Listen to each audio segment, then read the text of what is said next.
Gusto mo ba ng withholding tax calculator? Siyempre, may nakita na naman kami. So ito, tingnan nyo. So yun nga, ito yung withholding tax calculator na tinutukoy ko. Again, yung link niya is nandito. Lalagay na lang namin sa description para pwede nyo siya ma-access. Dito sa calculator na to, makakapag-compute agad tayo ng withholding tax. Okay? So, paano to ginagamit? Una, kailangan malaman muna natin yung pay cycle. So, yung typical natin ay semi-monthly. Ito yung mga sumisweldo ng quincenas katapusan. Pero meron ding daily, meron ding weekly, and meron ding monthly. So, dito tayo sa pinaka-common, which is yung semi-monthly.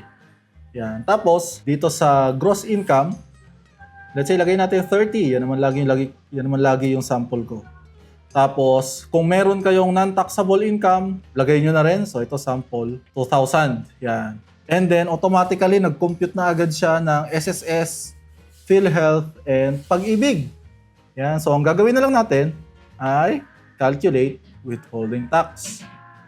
Yan. So, automatically, meron na tayong expected na withholding tax. Okay? Ayun guys, gamitin nyo lang yung link kung gusto nyo ng free withholding tax calculator. So, for more details, again, kung paano to gamitin, check nyo yung long form ng video na to.